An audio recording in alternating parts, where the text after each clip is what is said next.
Let me tell you something most people never see coming. The very gift that makes you special can also become the weight that breaks you. If you've ever felt everything too deeply, if you've ever carried emotions that didn't even belong to you, then you already know what I'm talking about. This is the hidden burden of being an empath.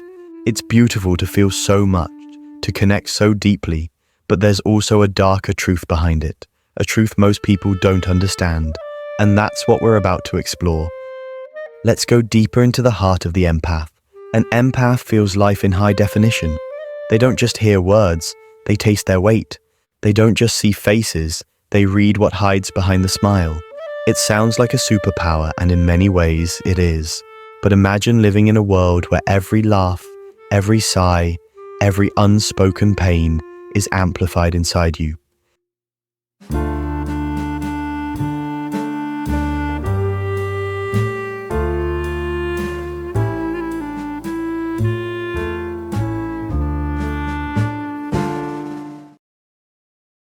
Psychologists describe empaths as people with heightened sensitivity to emotional signals.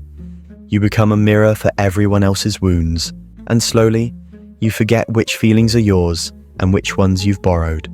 Science even shows that many empaths have stronger mirror neurons, those tiny brain cells that help us resonate with others' experiences. This is why empaths can walk into a room and instantly sense tension, or why they often know something is wrong before a single word is spoken. It's not magic, it's neurobiology. But here's the shadow side. Those same mirror neurons can drown you in an ocean of feelings you never asked for. Think about it. When someone cries, an empath cries too. When someone is angry, their nervous system lights up like a storm inside your chest. You don't just witness pain, you embody it. And the danger is, in constantly carrying the emotional weather of others, you can forget your own climate. Who are you when every day you're wearing someone else's sky? This is the first dark side of being an empath, the erosion of self. Over time, many empaths lose their boundaries. They say yes when they mean no, because they can feel the disappointment radiating from the other person. They forgive too quickly, because someone else's guilt feels heavier than their own hurt. They stay in unhealthy relationships, jobs, or friendships, not because they don't see the harm, but because they feel the other person's pain so vividly. Leaving feels like betrayal. But here's the paradox.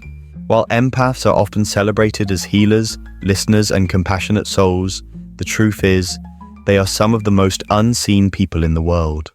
Why? Because when you're always the safe harbor for others, people rarely stop to ask what storms you've survived. They see the light you offer, but they miss the toll it takes to keep that light burning. And so the empath learns to smile while bleeding inside. There's a term in psychology called emotional labor. It describes the invisible work of managing not just your own feelings, but also the feelings of others. Empaths don't just perform emotional labor, they live inside it, and the exhaustion is real.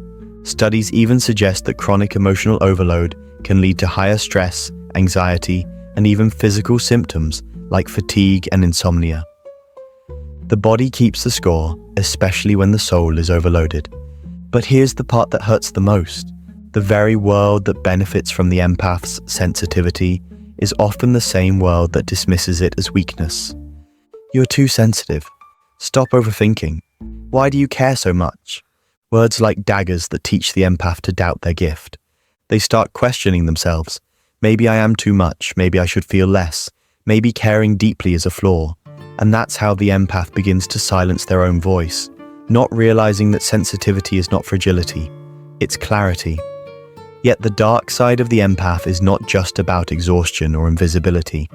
It's also about attraction, because sensitivity doesn't just draw in people who need comfort. It also attracts those who take advantage. Empaths often become magnets for narcissists, manipulators, and energy drainers. Why?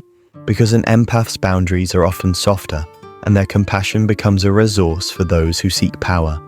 It's an ancient dance, the giver and the taker, the healer and the exploiter. And unless the empath learns to draw lines in the sand, they risk becoming a reservoir drained by everyone else's thirst. But here's where it gets even more complex. The empath's shadow is not only shaped by others, sometimes it is self-created.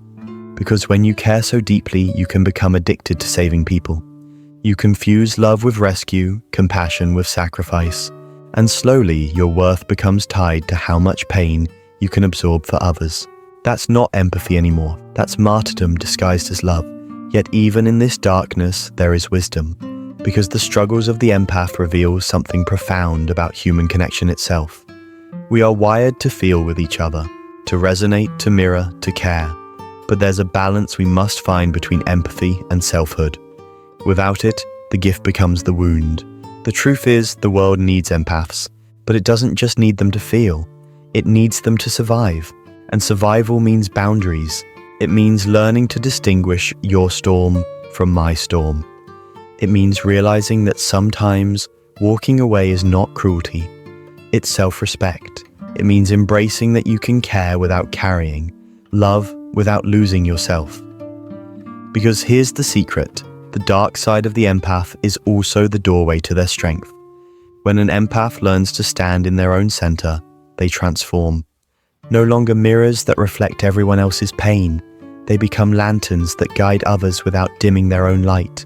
And that's when the gift becomes whole again. But we're not done, because this story goes deeper still. What if I told you that the empath's sensitivity isn't just an accident of personality, but an evolutionary design? And what if that design, once crucial for survival, is now both a blessing and a curse in the modern world? That's what we'll explore next. The hidden evolutionary roots of empathy, and why the very trait that once kept us alive is now one of the hardest to carry in today's world. Think back to the earliest days of humanity. We were never the strongest species. We didn't have claws like lions or speed like gazelles. What we had was each other. Survival depended not on muscle, but on connection. Those who could sense danger in the trembling voice of a tribe member. Those who could feel fear before the predator appeared. Those who could comfort and hold the group together. They became the lifeline of the tribe. Empathy wasn't just kindness back then, it was survival. But here's the twist. The same sensitivity that once kept us alive in small groups has become overwhelming in a world of constant noise. Back then, an empath might have felt the emotions of a dozen people around a fire. Today, an empath scrolls through a screen and feels the emotions of thousands. Wars, tragedies, heartbreak, suffering, all pouring into their nervous system, all at once. It's no wonder so many empaths today feel burned out. They are living with ancient wiring in a modern storm. This is the second dark side of the empath, overstimulation. When every headline hurts, when every stranger's sorrow becomes your own, you start to shut down. Psychologists call it compassion fatigue, the exhaustion that comes from caring too much, too often. It doesn't mean you've lost your humanity. It means your nervous system is waving a white flag. And yet, empaths rarely give themselves permission to rest. Because deep inside, many of them carry a quiet belief. If I don't hold others, who will? It's a noble thought, but also a dangerous one. Because no one human being was designed to carry the weight of the world. Even rivers overflow when the rain never stops. But let me ask you something. Have you ever noticed that some of the most compassionate people you know are also the most wounded? It's not a coincidence. Research shows that many empaths come from childhoods where they had to be hyper-aware of other people's emotions to stay safe. If you grew up in a home where mood shifted suddenly, where love had conditions, or where silence felt dangerous, your nervous system learned early, I must sense everything to survive. That survival strategy became empathy, and while it became your gift, it also became your scar. This is the third dark side of the empath, the unhealed origin. The world praises you for being so caring, but it rarely sees that your empathy was born from necessity, not choice. And until you heal that origin, you might keep reliving it, overgiving, overfeeling, overextending. But here's the truth that every empath needs to hear. You are allowed to put down what isn't yours. You are allowed to rest without guilt. You are allowed to say, this feeling does not belong to me. Because empathy without boundaries is self-destruction disguised as kindness. Now let's talk about something rarely mentioned. The shadow of the empath is not only exhaustion, it can also be resentment. When you give endlessly and receive little, part of you begins to feel invisible, even used. You love deeply, but a quiet bitterness grows in the cracks. And if you ignore it long enough, it leaks out in passive anger, in silent withdrawal, in the ache of, why does no one see me the way I see them? This doesn't make you bad, it makes you human. Because empathy without reciprocity is not balance, it's erosion. But here's the paradox. The path out of the empath's darkness is not to feel less. It's to feel wiser, to understand that not every pain is yours to carry, to realize that protecting your energy is not selfishness, but strategy. And most of all, to embrace that your sensitivity is not a curse. It is a compass. But like any compass, it must be held steady, or else it spins endlessly, leading nowhere. Now imagine this. An empath who has learned boundaries doesn't stop caring. They care better. They know when to listen and when to step back. They know when to give and when to rest. They know that their worth isn't measured by how much they sacrifice, but by how deeply they live in alignment with their truth. This kind of empath doesn't drown in the sea of others' emotions. They become the lighthouse, shining steadily, guiding others without being swallowed by the waves. And that's the ultimate transformation. The dark side of the empath becomes the initiation into their strength. Because when you've been broken by feeling too much, and yet you choose to rise again, you discover a resilience that is unshakable. You realize that your heart is not fragile glass. It is tempered glass, forged by the fire of 1,000 emotions. It bends, it holds, it reflects light even in the storm. So if you are an empath listening to this, remember this truth. Your depth is not weakness. Your sensitivity is not shame. Your ability to feel is not a flaw. But to thrive, you must also learn the art of release. Not every tear needs your shoulder. Not every storm is your battle. Not every silence is your responsibility to fill. Instead, imagine what would happen if empaths around the world reclaimed their power. If they used their gift not to drain themselves, but to inspire change.